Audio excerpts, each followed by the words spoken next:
Hello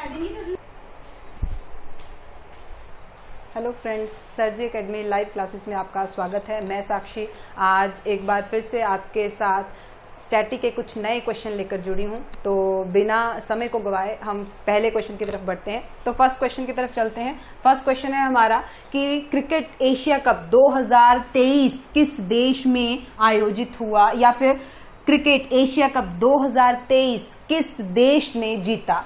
तो first option रहेगा हमारे पास भारत, सेकंड ऑप्शन है हमारे पास श्रीलंका, थर्ड ऑप्शन है हमारे पास नेपाल और फोर्थ ऑप्शन है हमारे पास बांग्लादेश। तो क्रिकेट एशिया कप 2023 किस देश ने जीता, तो ये जीता है हमारे भारत ने जीता है। और अगर पूछा जाए जो ये फाइनल इन्होंने जीता वो किस देश के साथ इनका फाइनल था, तो ये था श्रीलंका के साथ। श्रीलंका, ठीक है जी। तो किसके साथ था, तो ये था आपका श्रीलंका के साथ, जो कि इन्होंने जीता, ठीक है जी। और अगर पूछा जाए कि ये जो एशिया कप था 2023 ये कौन सी जगह पर जो है वो हुआ था, तो ये हुआ था आपका कोलंबो में, कोलंबो, ठीक है जी। और अगर पूछा जाए ये जो एशिया कप था ये कौन से मैदान में या स्टेडियम में हुआ था, तो ये हुआ था are Prem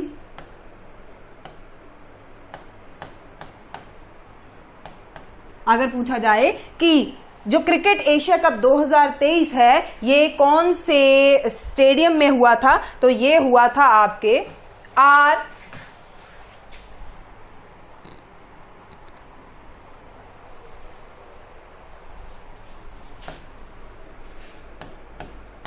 Premadasa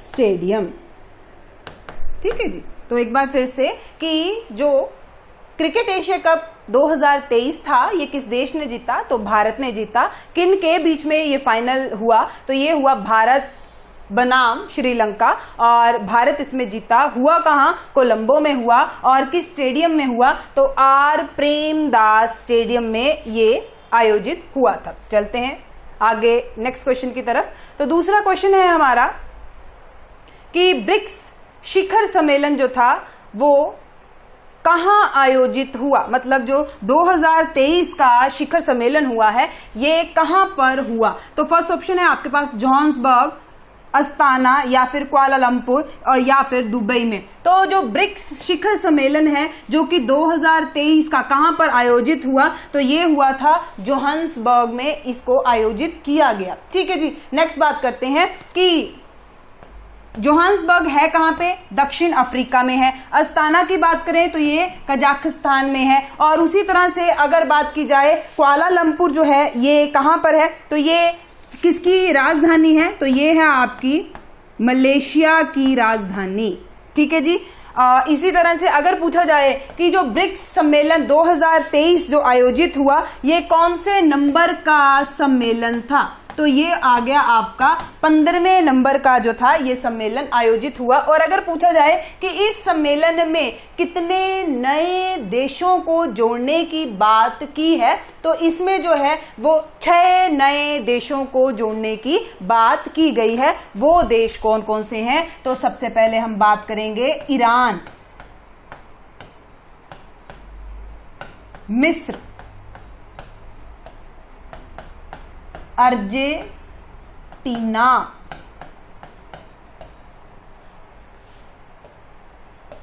Saudi Arab, next बात करेंगे संयुक्त अरब अमीरात,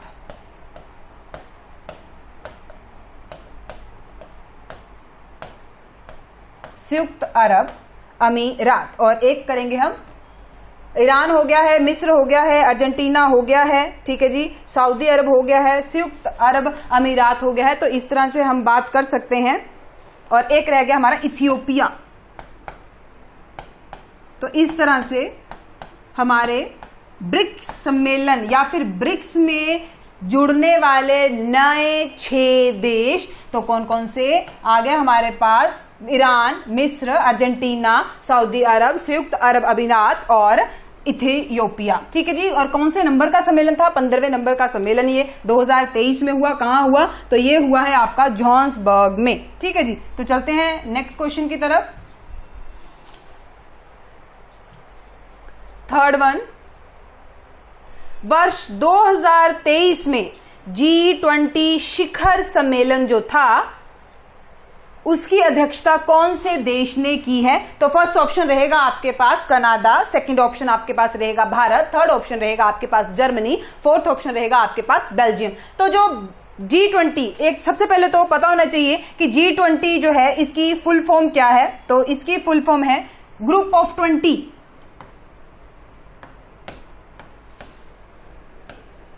ग्रुप ऑफ 20। और जो ये G20 शिखर सम्मेलन ये हुआ है, ये कौन से नंबर का सम्मेलन हुआ है? तो ये 18वें नंबर का जो है ये शिखर सम्मेलन था। और इसकी अध्यक्षता किसने की? भारत देश ने की। कहां की? न्यू दिल्ली में जो है वो इसकी अध्यक्षता की गई। ठीक है जी। नेक्स्ट, फिर से एक बार देख लेते हैं कि G20 शिखर सम्मेलन की अध्यक्षता 2023 में किस देश ने की? तो आ जाएगा आपका भारत। और ये हुआ कहां पे? तो ये हुआ था आपका न्यू दिल्ली में। ठीक है जी।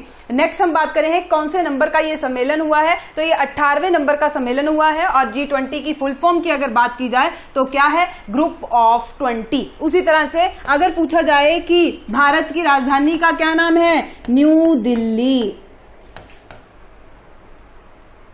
उसी तरह अगर पूछा जाए कि कनाडा की राजधानी का नाम,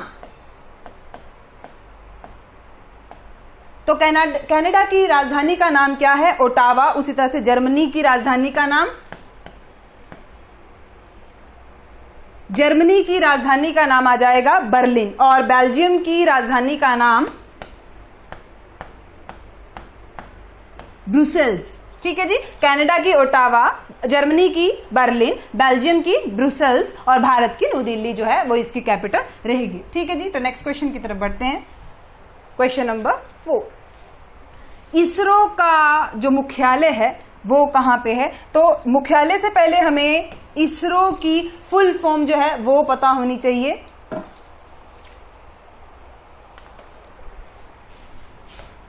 इंडियन स्पेस रिसर्च ऑर्गेनाइजेशन। ठीक है जी।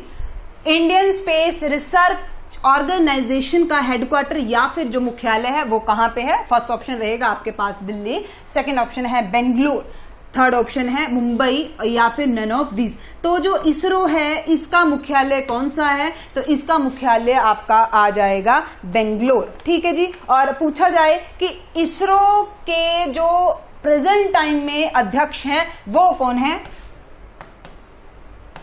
एस सोमनाथ। इससे पहले सिवन थे। ठीक है जी। तो ये काफी लाइमलाइट में रहे, इसरो काफी लाइमलाइट में रहा चंद्रयान तृतीय के कारण, तो उनको भी हम आगे देखते हैं। ठीक है जी। तो इसरो का मुख्यालय कहां है? तो इसरो का मुख्यालय आ जाएगा बेंगलोर में। 1969 को इसकी स्थापना हुई थी। ठीक है जी। आगे चलते हैं। विश्व योग दिवस जो है वो कब मनाया जाता है? तो जो विश्व योग दिवस है ये मनाया जाता है आपका 21 जून, 22 अप्रैल, 8 मार्च या फिर 1 दिसंबर को। ठीक है जी। तो सबसे पहले हम बात करते हैं 21 जून की, कि 21 जून को जो है वो कौन सा डे सेलिब्रेट किया जाता है? तो 21 जून को ही क्या डे सेलिब्रेट किया जाता है? विश्व योग दिवस जो है वो सेलिब्रेट किया जाता है। अगर पूछा जाए कि 2023 में 21 जून या योग दिवस के दिन की जो थीम थी वो कौन सी थी? ठीक है जी। तो 2023 में 21 जून को जो थीम रही है वो रही है वसुदेव कुटुंब। ठीक है जी। वसुदेव कुटुंब के लिए योग। तो जो 2023 में 21 जून की जो थीम रही है वो रही है वसुदेव कुटुंब के लिए योग। ठीक है जी। तो विश्व योग दिवस कब मनाया जाता है? 21 जून को जो है ये दिवस मनाया जाता है। उसी तरह से अगर बात की जाए कि 22 अप्रैल को कौन सा डे जो है वो सेलिब्रेट किया जाता है, तो 22 अप्रैल को दिन कौन सा सेलिब्रेट किया जाता है? तो 22 अप्रैल को जो है वो अर्थ डे सेलिब्रेट किया जाता है। और 2023 में इसकी जो थीम थी वो क्या रही है? तो वो रही है invest in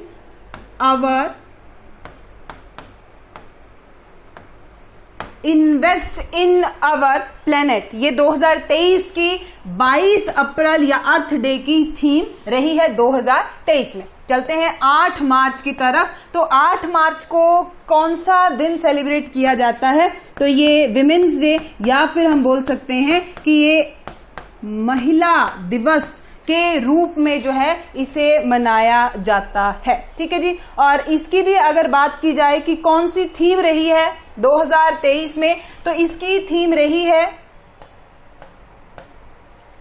innovation and technology for gender equality, ठीक है जी। कि 8 मार्च को महिला दिवस के रूप में जो है वो मनाया जाता है। इसकी जो थीम रही है वो कौन सी रही है? इसकी थीम रही है आपकी innovation and technology for gender equality. और लास्ट बचता है हमारा कौन सा? 1 दिसंबर। तो 1 दिसंबर को जो है वो कौन सा दिन सेलिब्रेट किया जाता है? तो 1 दिसंबर को एड्स डे, कौन सा डे सेलिब्रेट किया जाता है? एड्स डे जो है वो सेलिब्रेट, वर्ल्ड एड्स डे। और इसकी थीम है लेट कम्युनिटी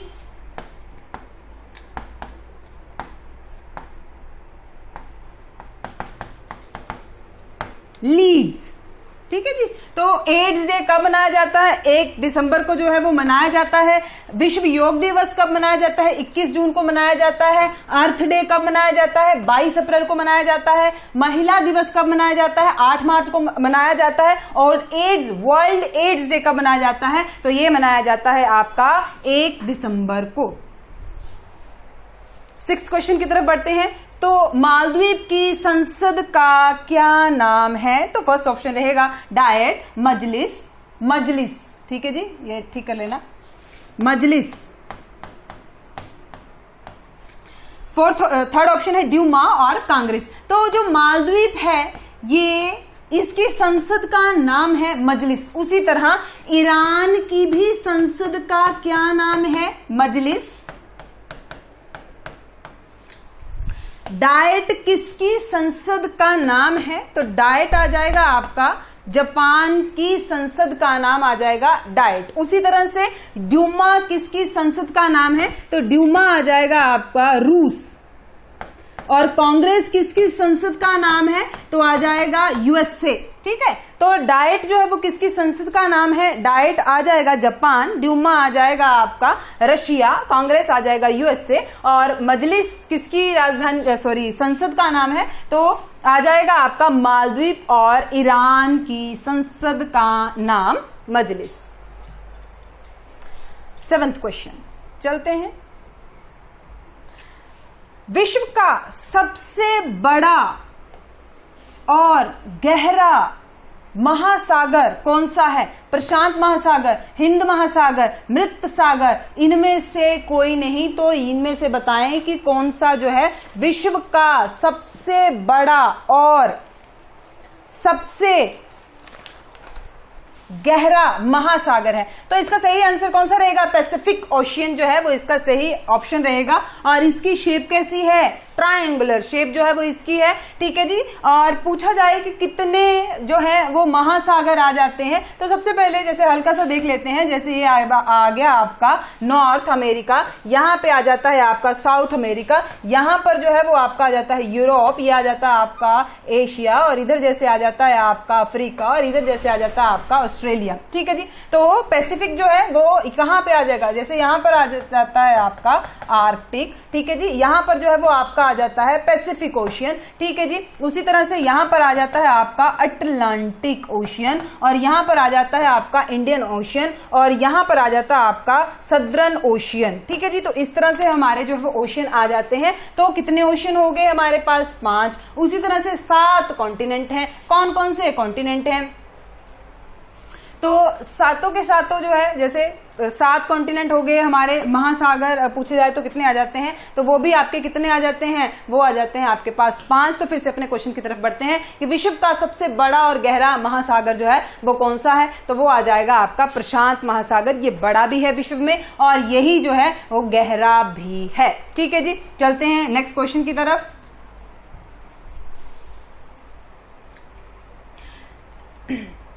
नाटो का मुख्यालय जो है वो कहां पर है? ठीक है जी। तो फर्स्ट ऑप्शन है आपके पास बेल्जियम, सेकंड ऑप्शन है आपके पास न्यूयॉर्क, थर्ड ऑप्शन है आपके पास जनेवा, और फोर्थ ऑप्शन है आपके पास वॉशिंगटन, ठीक है जी। तो नाटो का जो मुख्यालय है वो कहां पे है? वो आ जाएगा आपके पास बेल्जियम में, ठीक है जी। और नाटो की अगर बात की जाए तो नाटो की सबसे पहले फुल फॉर्म, तो नाटो की फुल फॉर्म है नॉर्थ अटलांटिक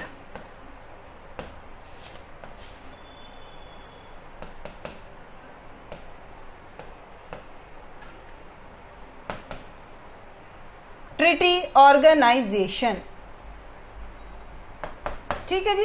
तो नाटो की फुल फॉर्म पूछी जाए तो नॉर्थ अटलांटिक ट्रीटी ऑर्गेनाइजेशन। इसका मुख्यालय पूछा जाए तो इसका मुख्यालय आ जाएगा आपके पास बेल्जियम, ठीक है जी। नेक्स्ट क्वेश्चन की तरफ चलते हैं। तो नेक्स्ट क्वेश्चन आ जाएगा आपका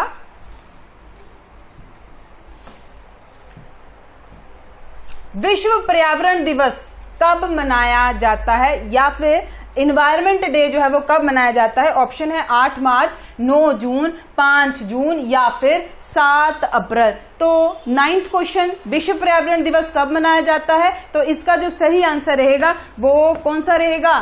5 जून, ठीक है जी। और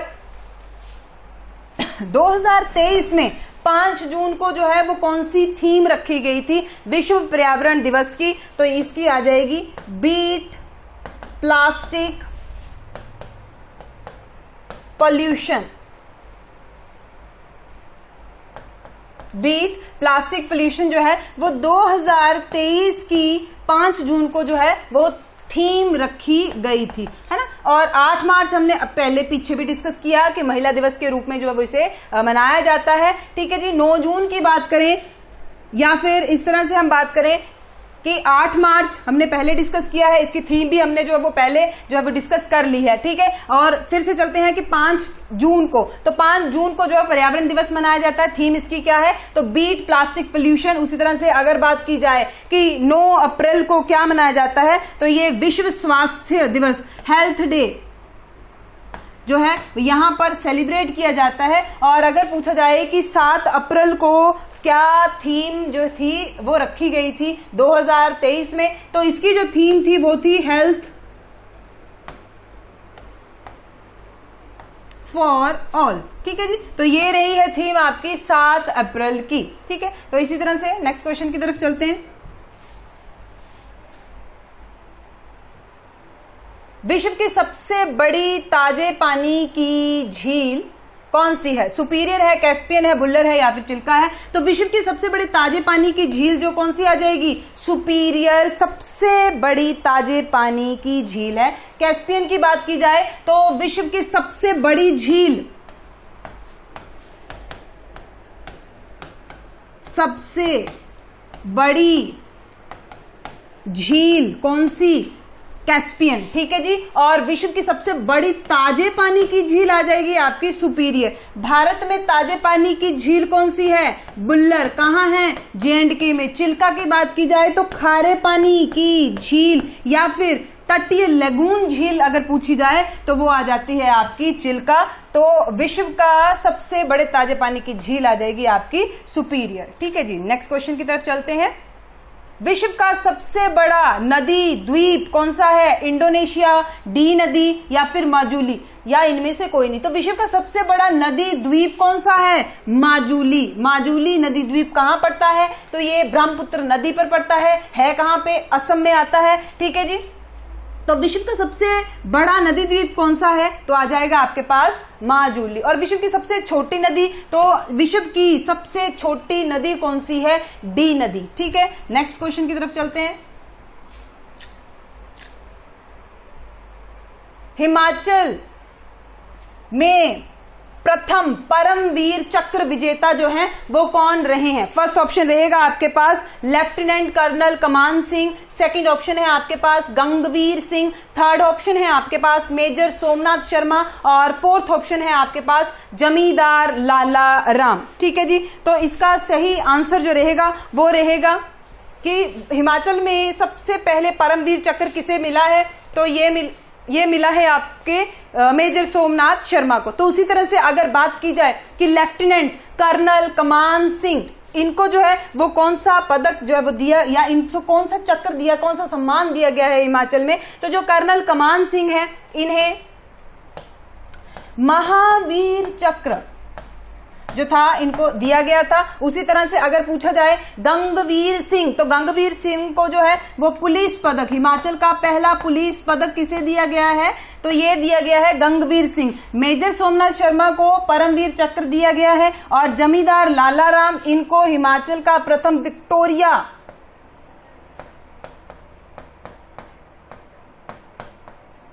क्रॉस अवार्ड जो है ये सम्मानित इनको किया गया था। ब्रिटिशर्स का जो है वो सबसे सर्वोच्च सम्मान था। तो हिमाचल में प्रथम परमवीर चक्र किसे दिया गया है? मेजर सोमनाथ शर्मा को दिया गया है। कर्नल कमान सिंह की अगर बात की जाए तो इनको महावीर चक्र दिया गया है।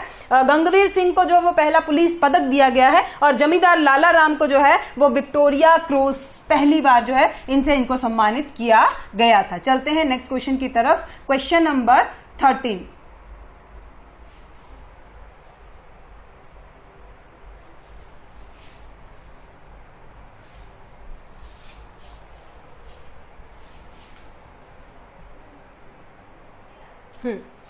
तो भारत का प्रथम मुख्य न्यायाधीश जो है वो कौन रहे हैं?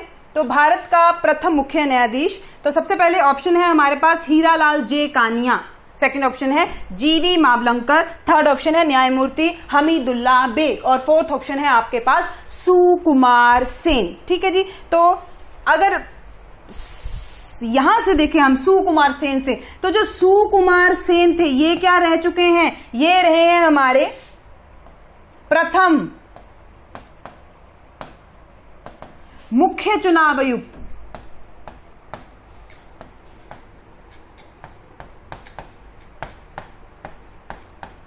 ठीक है जी। तो पूछा क्या गया है? पूछा गया है मुख्य न्यायाधीश पहले, तो ये क्या हो गए? प्रथम मुख्य चुनाव आयुक्त। तो ये ऑप्शन जो है वो गलत हो गया कि इन चार में से एक ऑप्शन जो है वो निकल गया। तो आगे हम बात करते हैं कि जो न्यायमूर्ति हमीदुल्ला बेग है ये क्या रहे हैं? तो जो न्यायमूर्ति हमीदुल्ला बेग है ये हिमाचल के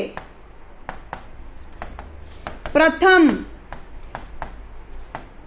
मुख्य न्यायाधीश रहे हैं। तो यहां पूछा है भारत के मुख्य न्यायाधीश, तो ये हिमाचल के आगे, इसका मतलब ये भी ऑप्शन क्या हो जाता है? गलत हो जाता है। जीवी मावलंकर की बात करें तो ये पहले लोकसभा स्पीकर रहे हैं, तो ये ऑप्शन भी गलत हो जाएगा। तो ऑप्शन कौन सा सही हो गया? हीरालाल जे कानिया जो है वो भारत के प्रथम मुख्य न्यायाधीश रहे हैं। ठीक है जी। नेक्स्ट क्वेश्चन की तरफ चलते हैं। भारत में सबसे पहले एवरेस्ट पर चढ़ने वाली प्रथम महिला कौन थी? ऑप्शन रहेगा आपके पास विजय लक्ष्मी पंडित, संतोष यादव, बिछंदरी पाल या फिर जुंको तबे। यहां पूछा है कि भारत में सबसे पहले चढ़ने वाली, ऑप्शन लास्ट से शुरू करते हैं। तो जो जुंको तबे है ये विश्व में पहली महिला जो कहां चढ़ी? माउंट एवरेस्ट पर। विश्व में सबसे पहले माउंट एवरेस्ट पर चढ़ने वाला जो व्यक्ति था वो कौन था? वो था आपके पास जुंको तबेई। कहां से बिलोंग करते थे ये? तो ये करते थे आपके जापान से। ठीक है जी।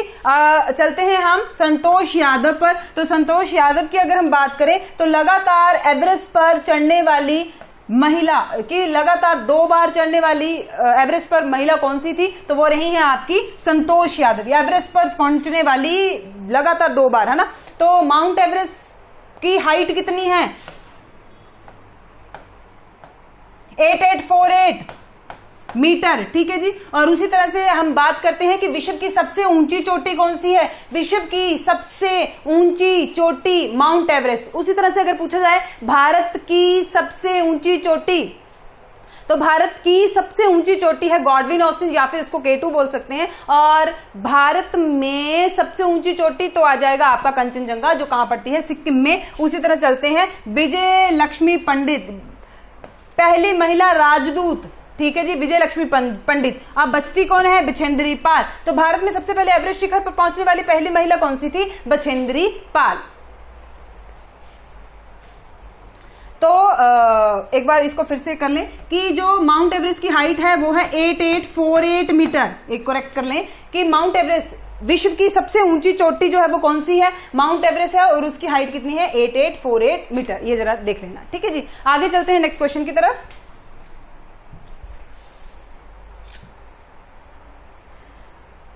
भारत की पहली बोलती फिल्म जो थी वो कौन सी थी? तो ऑप्शन है आलम आरा, हम लोग, राजा हरिश्चंद्र, या फिर माय डियर कुट्टी चातन, ठीक है जी। तो लास्ट ऑप्शन की तरह यहां से भी हम लास्ट ऑप्शन से ही चलते हैं। तो सबसे पहले हम बात करेंगे माय डियर कुट्टी चातन। तो ये कैसी फिल्म थी? यहां पर कौन सी फिल्म पूछी है? बोलती फिल्म पूछी है, हमें बोलती फिल्म चाहिए, ठीक है। तो माय डियर कुट्टी जो थी ये पहली 3D फिल्म थी, ठीक है जी, माय डियर कुट्टी चातन। आगे चलते हैं, राजा हरिश्चंद्र। तो राजा हरिश्चंद्र की बात करें तो ये पहली मूक फिल्म थी, ठीक है जी। हम लोग अगर पूछा जाए तो ये पहला प्रायोगिक सीरियल था।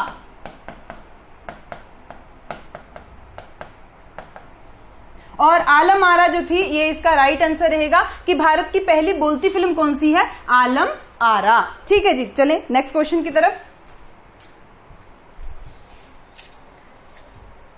विश्व की सबसे लंबी पर्वतमाला कौन सी है? एंडीज, हिमालय, पामीर पठार, या कोई नहीं? तो विश्व की सबसे लंबी पर्वतमाला आ जाएगी आपकी एंडीज, ठीक है जी।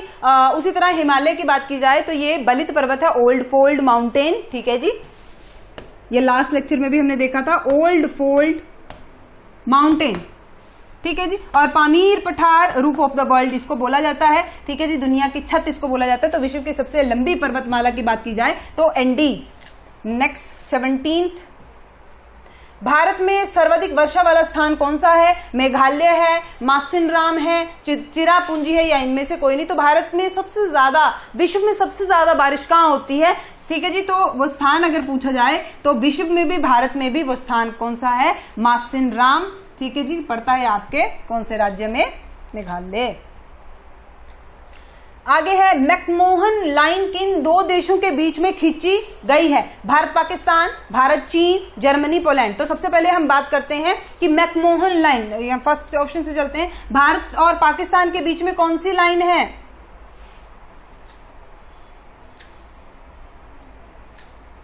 Red Cliff. जर्मनी पोलैंड के बीच में हिडनबर्ग, और भारत चीन के बीच में मैकमोहन लाइन जो है इन 2 देशों के बीच में खींची गई है। 19th की बात करें, झुकी हुई मीनार जो है वो किस देश में है? इटली में है, रूस में है, पिसा में है, या जापान में है, ठीक है जी। तो झुकी हुई मीनार जो है वो है कहां पे? तो ये आ जाएगी आपकी इटली में। यहां पर पूछा है देश, ठीक है जी। तो झुकी हुई मीनार आ जाएगी आपकी कहां पर? तो ये आ जाएगी आपकी इटली में। चलते हैं नेक्स्ट क्वेश्चन की तरफ। अंतर्राष्ट्रीय न्यायालय कहां पर है? नीदरलैंड में है, ब्रिटेन में है, हेग में है, या फिर जेनेवा में है? तो अंतर्राष्ट्रीय जो न्यायालय है वो कहां पर है? हेग में। नेक्स्ट है, वीर भूमि किसकी समाधि स्थल है? जवाहरलाल नेहरू की, महात्मा गांधी की, मोरारजी देसाई की, या फिर राजीव गांधी की? तो जो वीर भूमि है ये आ जाएगी आपकी राजीव गांधी की, ठीक है जी। और महात्मा गांधी की आ जाती है समाधि स्थल का नाम राजघाट। मोरारजी देसाई की समाधि का नाम है अभय स्थल। ठीक है जी। और उसी तरह से हम बात कर सकते हैं कि जवाहरलाल नेहरू के शांति वन। ठीक है जी। तो जवाहरलाल नेहरू की समाधि का नाम है शांति वन, महात्मा गांधी की समाधि का नाम है राजघाट, मोरारजी देसाई की समाधि का नाम है अभय घाट और राजीव गांधी की समाधि का नाम है वीर भूमि। ठीक है जी। चलते हैं नेक्स्ट क्वेश्चन। पंजाब केसरी किसका लोकप्रिय नाम है? महात्मा गांधी का है, वल्लभ भाई पटेल का है, या फिर लाला लाजपत राय का है, या फिर चित्तरंजन दास का है। ठीक है जी। तो पंजाब केसरी जो है वो किसका लोकप्रिय नाम है? तो पंजाब केसरी आ जाएगा आपका लाला लाजपत राय का नाम। उसी तरह से महात्मा गांधी को के लोकप्रिय नाम। ठीक है जी। तो महात्मा गांधी के लोकप्रिय नाम की अगर बात की जाए तो आ जाएगा बापू, दूसरा राष्ट्रपिता।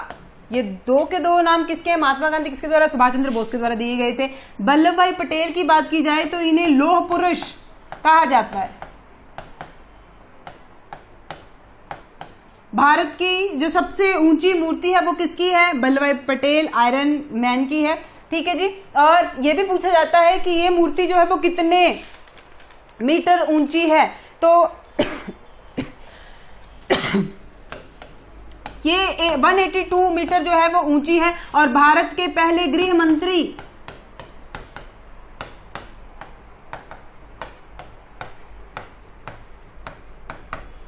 कौन रहे हैं? वल्लभ भाई पटेल। ठीक है। उसी तरह से चित्तरंजन दास या सिया दास, इनको देश बंधु के नाम से जाना जाता था, देश बंधु। ठीक है जी। तो पंजाब केसरी किसे कहा जाता है? लाला लाजपत राय को। और लाला लाजपत राय की मृत्यु जो है वो कौन से कमीशन का विरोध करते हुए हुई है? कौन से मिशन का विरोध करते हुए है? तो साइमन कमीशन का विरोध करते हुए लाठीचार्ज में जो लाला लाजपत राय थे, इनकी क्या हो गई थी? इनकी हो गई थी मृत्यु। ठीक है जी।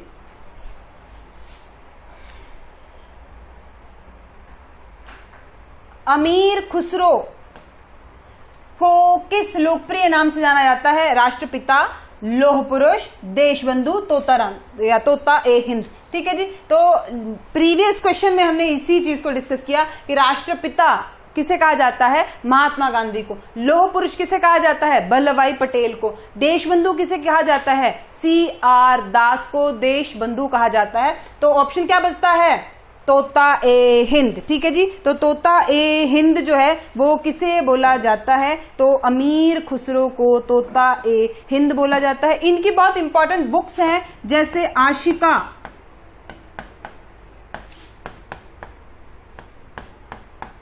तुगलक नामा। ठीक है जी। तो आशिका और साथ में बुक है तुगलक नामा। तो ये दो बुक्स जो हैं वो इसकी बहुत ज्यादा फेमस है। ठीक है। तो जो अमीर खुसरो है उसे तोता ए हिंद के नाम से भी जो है वो जाना जाता है। तो नेक्स्ट क्वेश्चन है, हॉकी का जादूगर जो है वो किसे कहा जाता है? सुनील गावस्कर को कहा जाता है, हरभजन सिंह को कहा जाता है, ध्यानचंद को कहा जाता है, या फिर सचिन तेंदुलकर को कहा जाता है? तो सबसे पहले हम सुनील गावस्कर की बात करते हैं। तो सुनील गावस्कर को जो है वो सनी के नाम से भी जाना जाता था और इन्हीं को ही लिटिल मास्टर के नाम से भी जाना जाता था। लिटिल मास्टर के नाम से भी जाना जाता था। ठीक है जी। सचिन तेंदुलकर को मास्टर ब्लास्टर, सचिन तेंदुलकर के नाम लिटिल मास्टर ब्लास्टर, इसको इस तरह से जो है वो जाना जाता था। और हम बात करें हरभजन की तो इन्हें टर्मिनेटर के नाम से इनको जो है वो जाना जाता था। किनको? हरभजन सिंह को। तो बचता कौन है? ध्यानचंद। तो हॉकी का जादूगर जो है वो किसे कहा जाता है? ध्यानचंद को कहा जाता है। चलते हैं आगे। 25 हिमाचल में सर्वप्रथम हिमाचली सांस्कृतिक साहित्य किसे दिया गया? ऑप्शन है जयदेव किरण। ठीक है। सेकंड ऑप्शन है श्री केशव, थर्ड ऑप्शन है मियां गोवर्धन और फोर्थ ऑप्शन है सुमन रावत। तो जो हिमाचली सांस्कृतिक साहित्य अवार्ड है ये हिमाचल में सबसे पहले किसे दिया गया? मियां गोवर्धन सिंह को। कब दिया गया था? 1986 में। इस अवार्ड को और किस नाम से जाना जाता है? डॉक्टर वाईएस परमार के नाम से इस अवार्ड को जाना जाता है। ठीक है जी। जयदेव किरण की बात की जाए तो जयदेव किरण को 1989 में कौन सा अवार्ड दिया गया था? बाबा कांशीराम अवार्ड से इनको जो है वो सम्मानित पहली बार किया गया था। उसी तरह से श्री केशव की बात की जाए तो श्री केशव को 1986 में चंद्रधर शर्मा गुलेरी पुरस्कार से पहली बार जो है वो हिमाचल में सम्मानित किया गया था। उसी तरह से सुमन रावत की बात की जाए तो सुमन रावत को 1987 में पहला परशुराम अवार्ड जो है वो दिया गया। ठीक है जी। तो फिर से एक बार देख लेते हैं कि जो जयदेव किरण है इनको 1989 में पहला बाबा कांशीराम अवार्ड जो था, पहाड़ी अवार्ड जो था वो इनको दिया गया था। श्री केशव की बात की जाए तो 86 में जो है चंद्रधर शर्मा गुलेरी अवार्ड इनको दिया गया। सुमन रावत की बात की जाए तो परशुराम अवार्ड जो है 1987 में इनको दिया गया। और मियां गोवर्धन की बात की जाए तो इनको सबसे पहले जो है वो हिमाचली सांस्कृतिक साहित्य या फिर वाईएस परमार साहित्य जो है वो इनको पहली बार दिया गया था। नेक्स्ट क्वेश्चन की तरफ चलते हैं कि विश्व का सबसे पुराना जो लोकतंत्र है वो कौन सा है? ठीक है जी। तो कुल्लू या मलाना या त्रिगर्त या फिर विशोली स्कूल। ठीक है जी। तो बात की जाए विश्व में सबसे पुराना जो लोकतंत्र है ये कहाँ कहा जाता है? ये आ जाता है आपका मलाना का। ठीक है जी। त्रिगर्त हमारी सबसे पुरानी रियासत,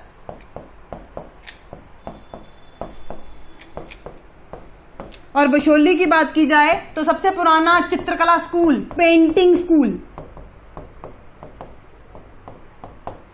ठीक है जी।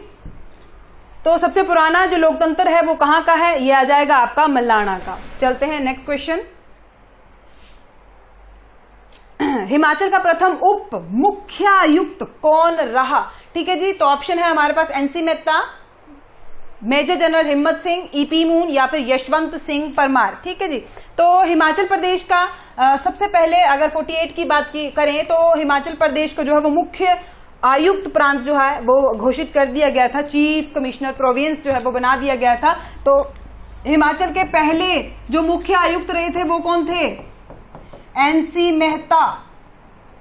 ठीक है जी। और डेप्यूटी की बात करें, डेप्यूटी चीफ कमिश्नर तो वो बने थे ईपी मून। ठीक है जी। दूसरे हिमाचल में दूसरी बार बनने वाले चीफ कमिश्नर कौन बने? तो वो बने थे ईपी मून। और डेप्यूटी की बात करें तो वो बने थे भगवान शाह, है ना। तो यहां पर क्वेश्चन क्या पूछा गया है कि प्रथम उप मुख्यायुक्त कौन थे? तो डेप्यूटी चीफ कमिश्नर जो था वो कौन था? EP moon. तो इसका सही आंसर कौन सा रहेगा? EP moon. उसी तरह से एनसी मेहता, यहां हमने डिस्कस कर लिया कि हिमाचल प्रदेश का पहला मुख्यायुक्त कौन था? एनसी मेहता। मेजर जनरल हिम्मत सिंह की बात करें तो हिमाचल के पहले लेफ्टिनेंट गवर्नर कौन बनते हैं? तो ये बनते हैं हमारे मेजर जनरल हिम्मत सिंह। और ये वाईएस परमार की बात करें तो ये हमारे हिमाचल के पहले चीफ मिनिस्टर। ठीक है।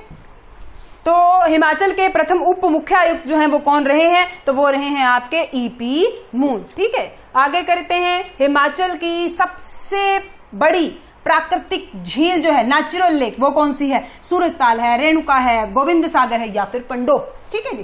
तो हिमाचल की सबसे बड़ी प्राकृतिक झील जो है वो कौन सी है? तो वो आ जाएगी आपकी रेणुका। ठीक है जी। तो रेणुका जो है वो इंपॉर्टेंट है। इसकी शेप पूछ ली जाती है। इसकी शेप कैसी है? स्लीपिंग विमेन की तरह, सोई हुई स्त्री।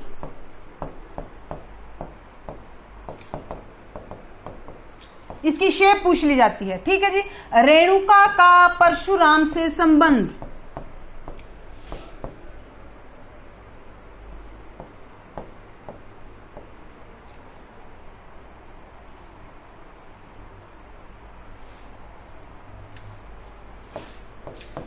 तो ये है माँ बेटे।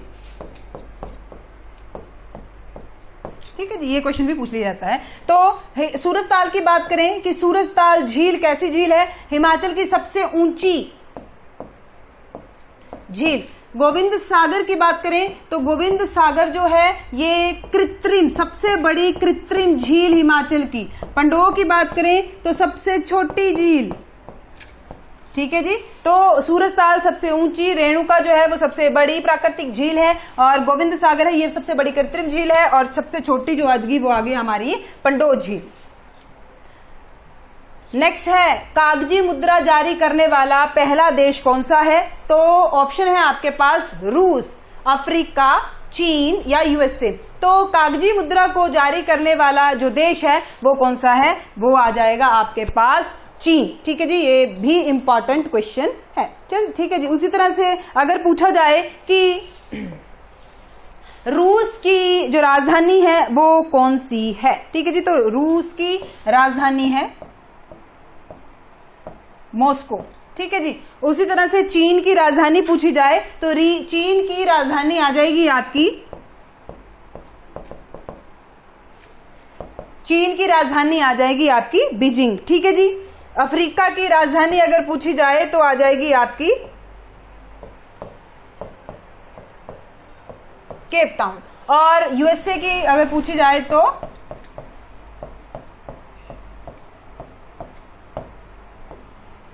वॉशिंगटन डीसी, है ना, वॉशिंगटन। तो कागजी मुद्रा को जारी करने वाला जो पहला देश था वो कौन सा आ जाएगा? वो आपके पास आ जाएगा चीन।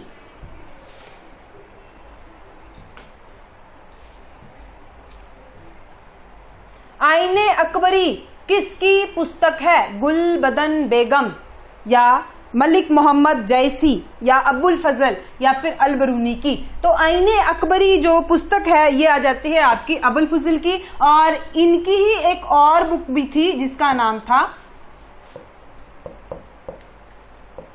अकबर नामा।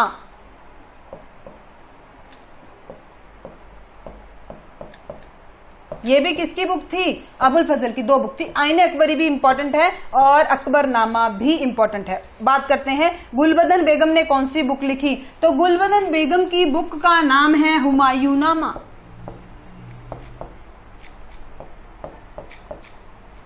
हुमायूंनामा। उसी तरह से बात की जाए मलिक मोहम्मद जैसी, तो मलिक मोहम्मद जैसी की पुस्तक का नाम है पद्मावत।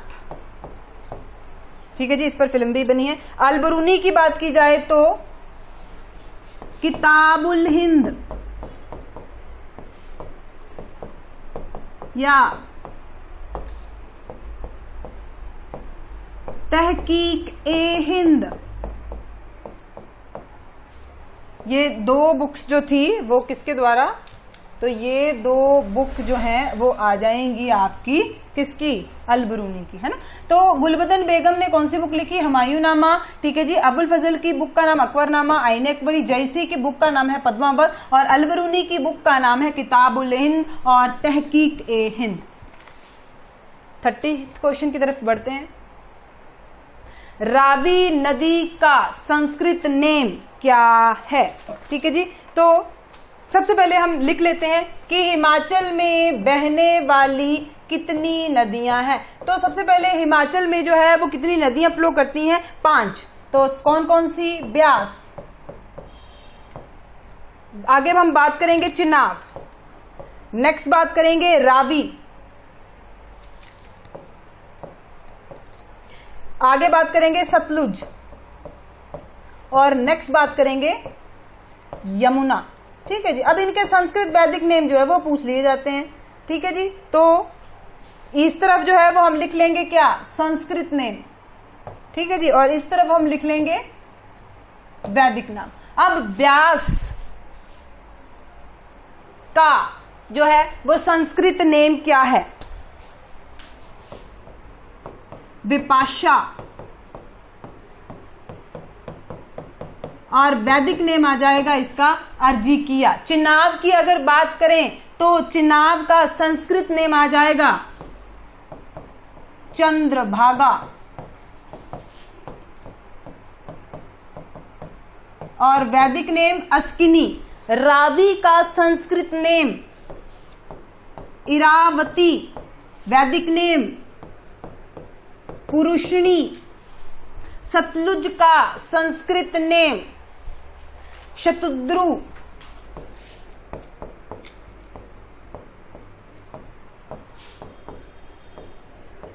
वैदिक नेम शतुद्री।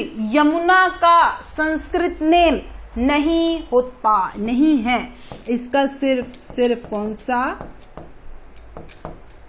कालिंदी इसका वैदिक नेम है। तो यहां पूछा क्या गया है, रावी नदी का कौन सा नेम, रावी नदी का संस्कृत नेम जो है वो यहां पर पूछा गया है। तो यहां पर जो है वो इसका सही आंसर कौन सा आ जाएगा, इसका सही आंसर आ जाएगा आपका इरावती। ठीक है जी। तो यही चंद्रभागा किसका संस्कृत नेम है, चिनाब का संस्कृत नेम है। ठीक है जी। कालिंदी किसका वैदिक नाम है, तो यमुना का ये क्या है, वैदिक नाम है। ठीक है जी। सतुद्री किसका वैदिक नाम है, तो ये सतलुज का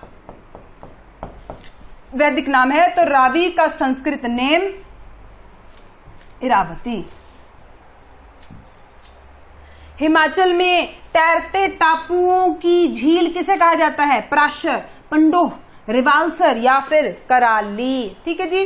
तो याद रखना, अगर पूछा जाए हिमाचल में तैरते टापुओं की झील, मतलब एक से अधिक टापू हैं, तब आ जाएगा आपका क्या, रिवाल्सर। कहाँ, मंडी में। लेकिन अगर पूछा जाए तैरते हुए टापू की झील, तब आना है प्राशर। ठीक है जी। बहुत सारे तैर रहे हैं, तब क्या आ जाएगा आपका, तब आ जाएगा आपका रिवाल्सर। ठीक है जी। लेकिन अगर एक ही टापू की बात करें तो आ जाएगा आपका पराशर। दोनों है कहां पे, दोनों आ जाएंगे आपके मंडी डिस्ट्रिक्ट में। ठीक है जी। तो यहां इस तरह से चलते हैं आगे। ये दोनों क्वेश्चन जो थे वो इंपॉर्टेंट थे, किसी न किसी रूप में ये दोनों के दोनों पूछ लिए जाते हैं। शिमला में गेटी थिएटर की स्थापना कब की गई, 1988, 1887, 1971 या 1921। तो गेटी थिएटर शिमला में कब इसकी स्थापना हुई, तो यहां पर इसकी स्थापना 1887 में हुई थी। ठीक है जी। नेक्स्ट कि 1988 में हिमाचल प्रदेश ने 100% विद्युतीकरण का लक्ष्य हासिल किया था।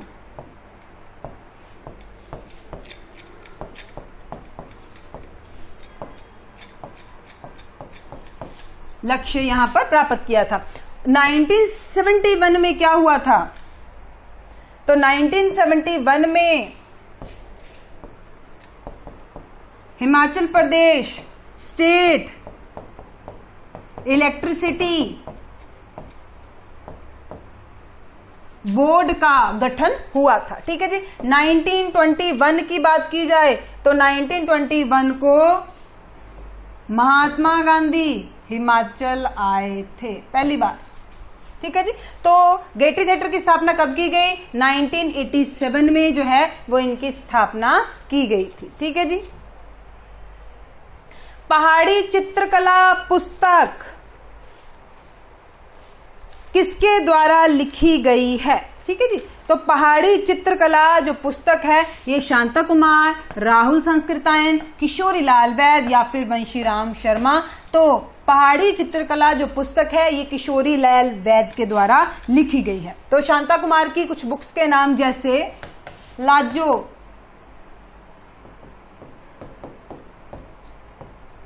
पहाड़ बेगाने नहीं होंगे,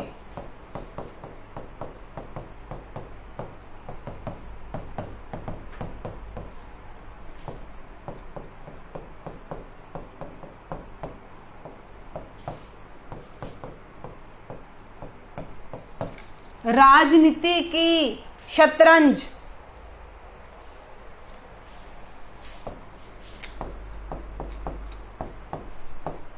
धरती है बलिदान की। ठीक है जी। तो ये सारी की सारी पुस्तकें किसकी हैं, ये आ जाएंगी आपकी शांता कुमार की। तो किशोरी लाल वैद की पहाड़ी चित्रकला। ठीक है जी। राहुल संस्कृतायन की बुक का नाम अगर पूछा जाए तो आ जाएगा आपका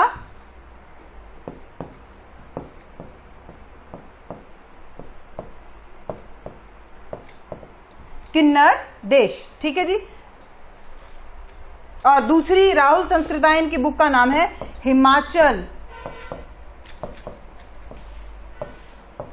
परिचय। राहुल संस्कृतायन की दो बुक्स हैं, किन्नर देश और हिमाचल परिचय। ठीक है जी। उसी तरह से वंशीराम की हम बात करें तो वंशीराम की पुस्तक का नाम है किन्नर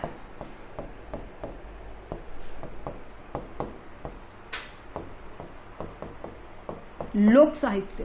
किन्नर लोक साहित्य। ठीक है जी। तो पहाड़ी चित्रकला किसकी बुक है? किशोरीलाल वैद की। मिनी लहासा किसे कहा जाता है? लाहौल स्पीति को कहा जाता है, खजियार को कहा जाता है, धर्मशाला को कहा जाता है या मंडी को कहा जाता है। तो मिनी लहासा जो है वो किसे कहा जाता है? मिनी लहासा बोला जाता है धर्मशाला को। और लिटिल तिब्बत कहा जाता है आपका लाहौल स्पीति को। ठीक है जी। खजियार को गुलमर्ग ऑफ हिमाचल प्रदेश किसे कहा जाता है? खजियार को कहा जाता है। और खजियार को ही मिनी स्विट्जरलैंड भी कहा जाता है। किसके द्वारा खजियार को मिनी स्विट्जरलैंड की संज्ञा दी गई? ठीक है जी। तो ये पी ब्लेजर के द्वारा 7 जुलाई 1992 को जो है वो खजियार को मिनी स्विट्जरलैंड जो है वो दी गई थी संज्ञा। और खजियार को ही क्या बोला जाता है? गुलमर्ग ऑफ हिमाचल प्रदेश बोला जाता है। ठीक है जी। उसी तरह छोटी काशी जो है वो किसे बोला जाता है? तो छोटी काशी जो है ये बोला जाता है मंडी को। और वाराणसी ऑफ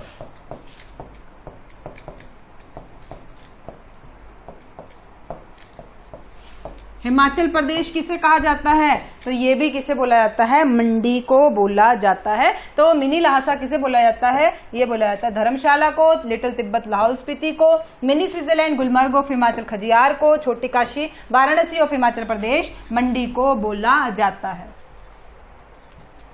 36 तो मोलक पर्वत जो है वो किसे बोला जाता है? मोलक पर्वत। तो मोलक पर्वत धौलाधार पर्वत को बोला जाता है, शिवालिक को बोला जाता है, खजियार को या फिर धर्मशाला को। तो मोलक पर्वत जो है ये किसे बोला जाता है? ये बोला जाता है धौलाधार को। ठीक है जी। और शिवालिक को क्या बोला जाता है? मैनाक पर्वत। धर्मशाला हमने जो पीछे क्वेश्चन किया मिनी लहासा जो है वो धर्मशाला को कहा जाता है। और खजियार को क्या बोला जाता है? गुलमर्ग ऑफ हिमाचल। या बात कर सकते हैं हम मिनी स्विट्जरलैंड जो है वो किसे बोला जाता है? वो बोला जाता है खजियार को।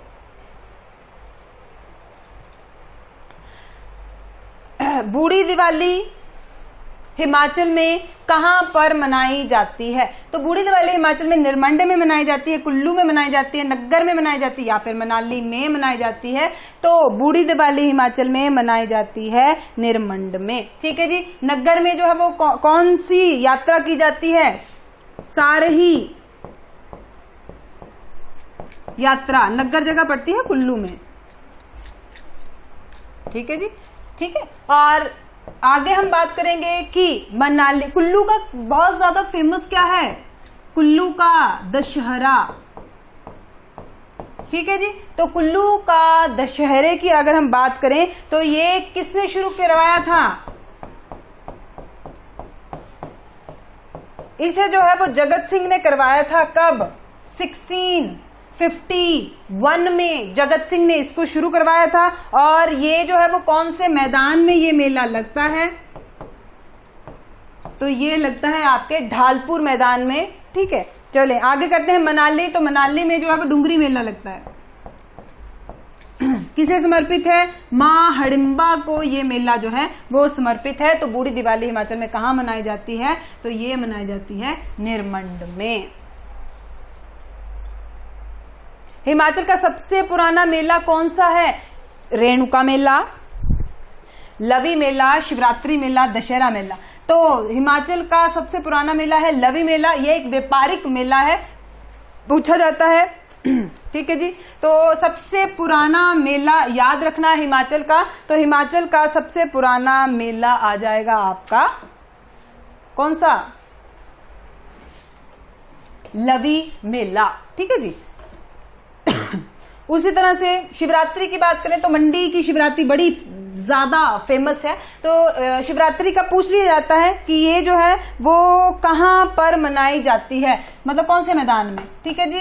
तो जो शिवरात्रि का मेला है ये पड्डल के मैदान में जो है वो मनाया जाता है। और इसको किसने शुरू किया था? 1527 अजवर सेन।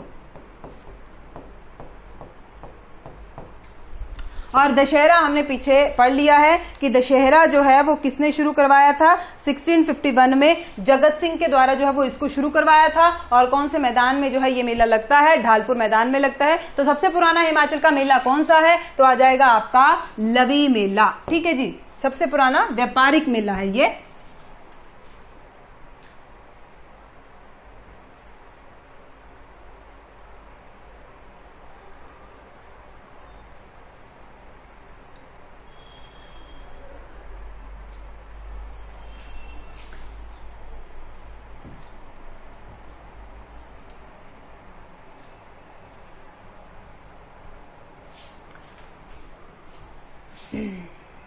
भारत में अंतरिक्ष पहुंचने वाली पहली महिला कौन थी? ठीक है जी। तो पहली महिला कौन थी? कल्पना चावला थी, कुमारी रीता फारिया थी, संतोष यादव थी, या फिर इनमें से कोई नहीं। तो अंतरिक्ष पर पहुंचने वाली पहली महिला कौन थी? कल्पना चावला। ठीक है जी। तो संतोष यादव हमने किया कि एवरेस्ट पर 2 बार चढ़ने वाली कौन सी थी? तो थी वो संतोष यादव। ठीक है जी। और कुमारी रीता फारिया ये पहली first miss world, miss universe पूछी जाती तो सुष्मिता सेन। ठीक है जी। तो अंतरिक्ष पर पहुंचने वाली पहली महिला कौन थी? तो आ गई आपकी कल्पना चावला। नेक्स्ट करते हैं, कुतुब मीनार का कार्य किसने पूरा करवाया? कुतुबुद्दीन ऐबक, रजिया सुल्तान, इल्तुतमिश, या फिर इनमें से कोई नहीं। तो सबसे पहले कुतुब मीनार की नींव किसने रखी? कुतुबुद्दीन ऐबक ने रखी थी। ठीक है जी। और जो कुतुबुद्दीन ऐबक था इसने किसकी याद में रखी? बख्तियार काकी की याद में जो है वो इन्होंने कुतुब मीनार की नींव रखी। अब आंसर क्वेश्चन क्या है कि पूर्ण किसने करवाया? तो इल्तुतमिश ने कुतुब मीनार का कार्य जो है वो पूर्ण करवाया था। और इल्तुतमिश को ही गुलामों का गुलाम कहा जाता था।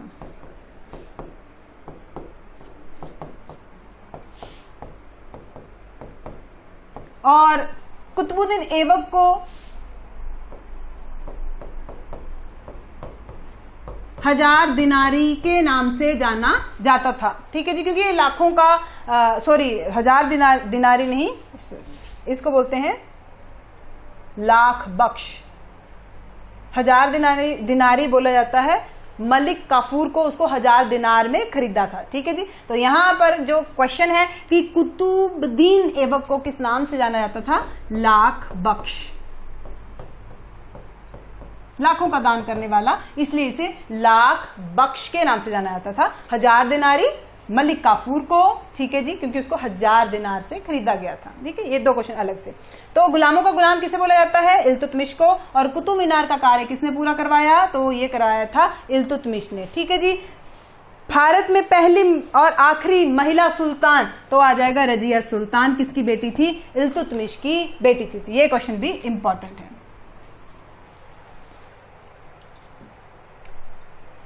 भारत का एकमात्र सक्रिय ज्वालामुखी कौन सा है? ओजस डेल सलाडो, कोटापेक्सी, बैरन, या इनमें से कोई नहीं। तो भारत का पूछा गया है। तो भारत का सक्रिय ज्वालामुखी जो है वो कौन सा है? बैरन। कहां पड़ता है? अंडमान निकोबार में। ये बैरन जो है ये ज्वालामुखी है। ठीक है जी। और ओजस डेल सलाडो की बात करें, कोटापेक्सी की बात करें, तो ये भी कौन सा वोल्केनो है? एक्टिव वोल्केनो है। कोटापेक्सी कौन सा वोल्केनो है? एक्टिव वोल्केनो है। ठीक है जी। ओजस डेल सलाडो जो है विश्व का सबसे ऊंचा, हम बोल सकते हैं, यहां लिख देते हैं, विश्व का सबसे ऊंचाई पर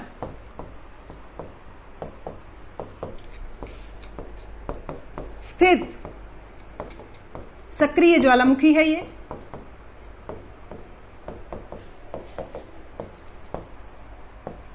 और अगर कोटापेक्सी की बात करें जो कि इक्वाडोर में है, विश्व का सबसे बड़ा सक्रिय ज्वालामुखी वो आ जाएगा आपका कोटापेक्सी।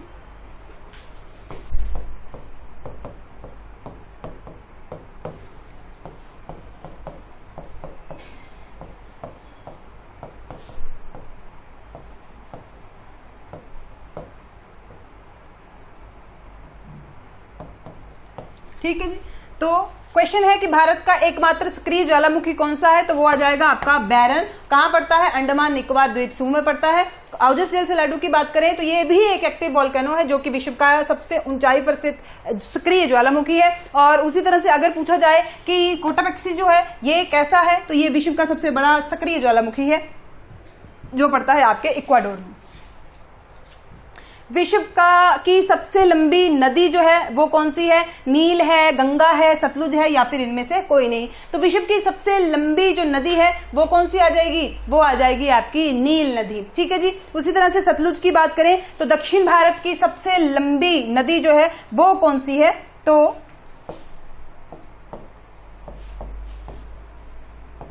दक्षिण भारत की सबसे लंबी नदी, और इसे ही बूढ़ी वृद्ध गंगा भी इसको बोला जाता है। बूढ़ी गंगा, वृद्ध गंगा या फिर बूढ़ी गंगा के नाम से इसे जाना जाता है। किसे? सतलुज। सॉरी, ये आ जाएगा आपका दक्षिण भारत की सबसे लंबी नदी आ जाएगी आपकी गोदावरी,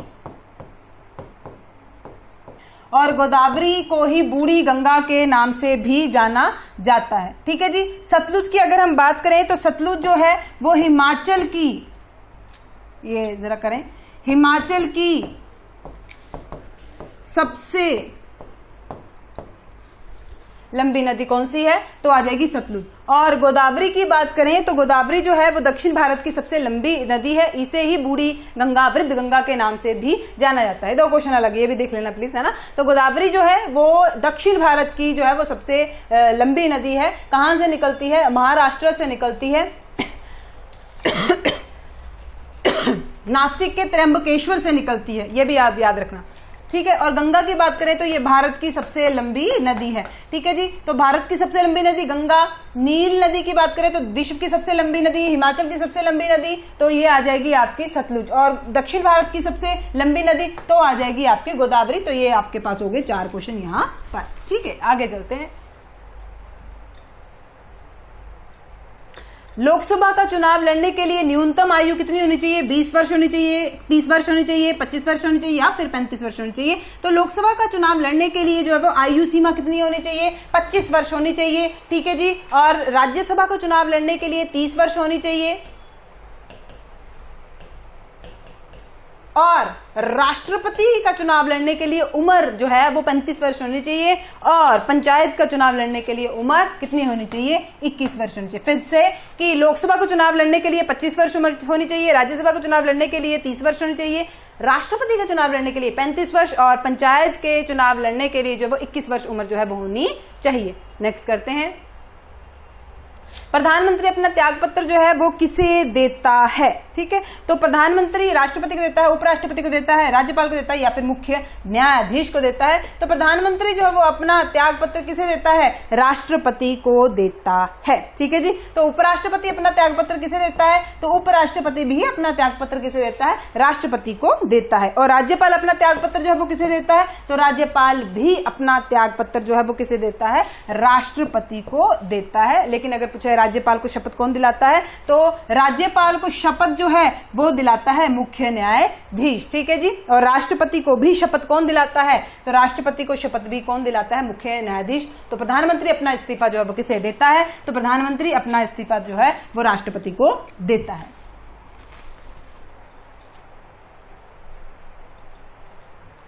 केंद्रीय चावल अनुसंधान संस्थान कहां पर है? चंडीगढ़ में है, भोपाल में है, जयपुर में है या फिर कटक में है? तो केंद्रीय चावल अनुसंधान संस्थान जो है वो कहां पर है? तो वो आ जाएगा आपका सही option Cuttack, D option.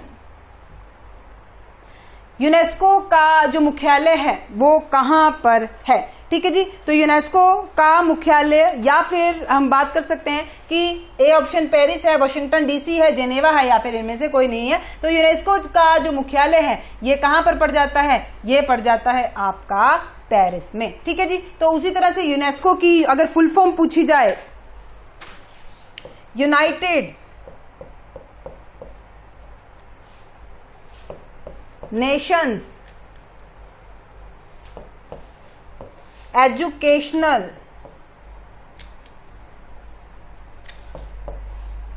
Scientific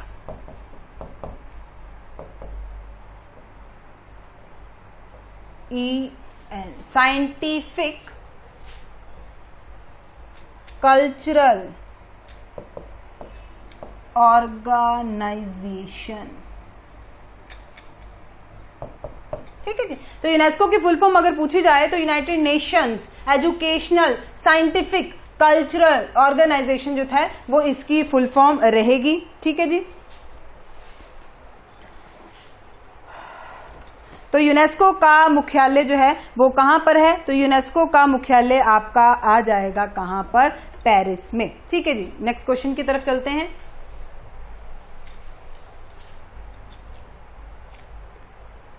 mission Chandrayaan 3 को कब लॉन्च किया गया? 14 जुलाई 2023, 15 जुलाई 2023, 25 जुलाई 2023 या फिर 11 जुलाई 2023। तो मिशन चंद्रयान 3 जो है वो कब लॉन्च किया गया? तो ये किया गया था 14 जुलाई 2023 को इसको जो है वो लॉन्च किया था।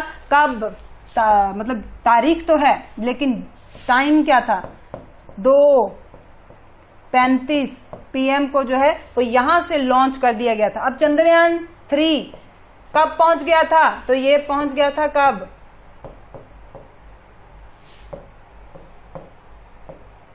23 अगस्त को जो है ये पहुंच गया था। और टाइमिंग क्या थी?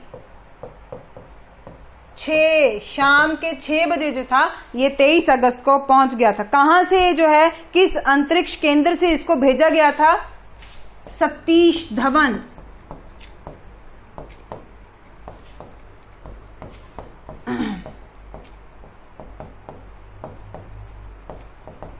अंतरिक्ष केंद्र से इसे भेजा गया था। ठीक है जी, ये भी एक इंपॉर्टेंट है। ठीक है, आगे यहां लिख लें जगह का नाम श्रीहरिकोटा। श्रीहरि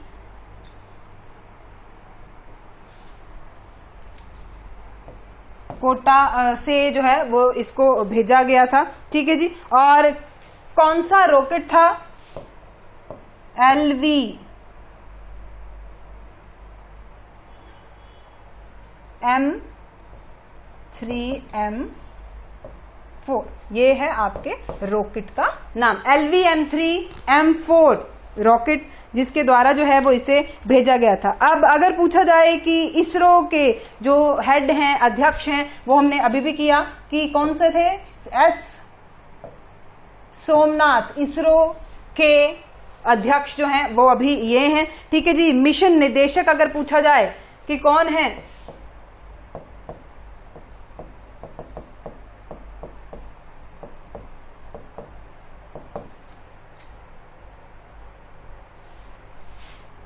एस मोहन कुमार।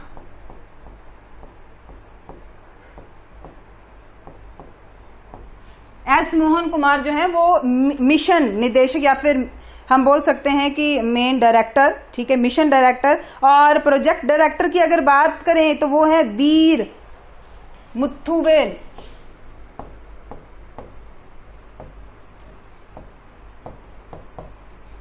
ये कौन थे? Project director. प्रोजेक्ट डायरेक्टर जो थे चंद्रयान 3 के वो थे वीर मुथुवेल। ठीक है जी, और मिशन निदेशक या फिर मिशन डायरेक्टर कौन थे? एस मोहन कुमार और इसरो के अध्यक्ष सोमनाथ। और कब इसको जो है वो लॉन्च किया गया? 14 जुलाई 2023 2:35 शाम के। और पहुंचा कब था? 23 अगस्त को पहुंचा था शाम के 6:04 मतलब 6:04 पर जो था वो ये लैंड कर गया था। ठीक है, आगे करते हैं।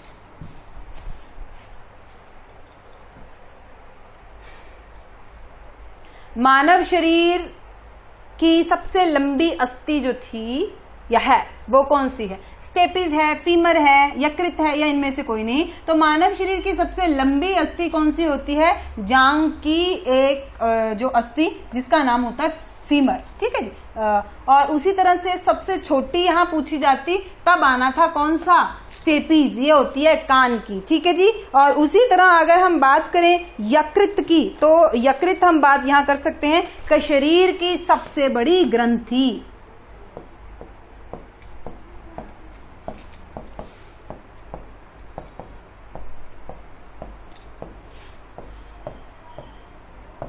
शरीर की सबसे बड़ी ग्रंथि का नाम यकृत। ठीक है, आगे करते हैं। तो इसका सही आंसर है फीमर। मानव शरीर की सबसे लंबी अस्थि कौन सी है? फीमर। छोटी होती तो स्टेपिस। मधुमक्खी पालन से संबंधित है एपिकल्चर, पोमोकल्चर, पिस्सिकल्चर, या फिर इनमें से कोई नहीं? तो मधुमक्खी पालन से संबंधित आ जाएगी आपकी कौन सी? ये आ जाएगी आपकी एपीकल्चर। ठीक है जी। उसी तरह से पोमोलॉजी की बात करें तो पोमोलॉजी किससे संबंधित है? पोमोलॉजी आ जाएगी आपकी फलों से संबंधित। पिस्सिकल्चर की बात करें तो पिस्सिकल्चर आ जाएगा आपका मछली से संबंधित। ठीक है जी। तो मधुमक्खी जो है वो किससे संबंधित है? ये आ जाएगी आपकी एपीकल्चर से। ठीक है जी, आगे करते हैं। असहयोग आंदोलन कब वापस लिया गया? तो सबसे पहले असहयोग आंदोलन जो था वो किसके द्वारा वापस लिया गया? तो असहयोग आंदोलन जो है वो महात्मा गांधी जी के द्वारा जो था वो वापस लिया गया था। कब लिया गया था? तो असहयोग आंदोलन जो है वो 1920 को महात्मा गांधी के द्वारा ले लिया गया था, क्योंकि 1922 को जो है ये वापस ले लिया गया था। क्यों? क्योंकि गोरखपुर में जो है वो यूपी में चोरा चोरी कांड हो गया था, जिसमें 22 पुलिसकर्मी जो थे वो मारे गए थे, जिसकी वजह से ये आंदोलन जो था वो किस रूप में परिवर्तित हो गया था? हिंसात्मक रूप में जो है वो परिवर्तित हो गया था, जिसकी वजह से गांधी जी ने असहयोग आंदोलन को वापस ले लिया था। ठीक है जी। तो 1922 जो है वो इसका सही आंसर होगा। 1917 में चंपारण सत्याग्रह या चंपारण आंदोलन हुआ था। ठीक है जी। तो 1922 में हम बात कर सकते हैं कि 22 में असहयोग आंदोलन को जो है वो गांधी जी के द्वारा वापस ले लिया गया था। नेक्स्ट क्वेश्चन की तरफ चलते हैं कि विश्व की सबसे ऊंची चोटी कौन सी है? ये यहां फिर से क्वेश्चन आ गया। तो ये माउंट एवरेस्ट जो है वो विश्व की सबसे ऊंची चोटी है। इसकी हाइट 8848 मीटर। ये पीछे हमने जब की तो थोड़ा मिस्टेक हुई वहां, है ना? तो यहाँ फिर से इसको देख लेते हैं कि माउंट एवरेस्ट की जो हाइट है वो कितनी है? 8848 मीटर। विश्व की सबसे ऊंची चोटी है ये। ठीक है। और कंचनजंगा की, या फिर यहाँ कंचनजंगा की बात करें तो ये पड़ती कहां पे है? तो ये पड़ जाती है आपके सिक्किम में। ठीक है। अगर पूछा जाए भारत की सबसे ऊंची चोटी, तो आंसर रहेगा गॉडविन ऑस्टिन, या फिर इसको K2 भी बोलते हैं। ठीक है। और अगर पूछा जाए कि भारत में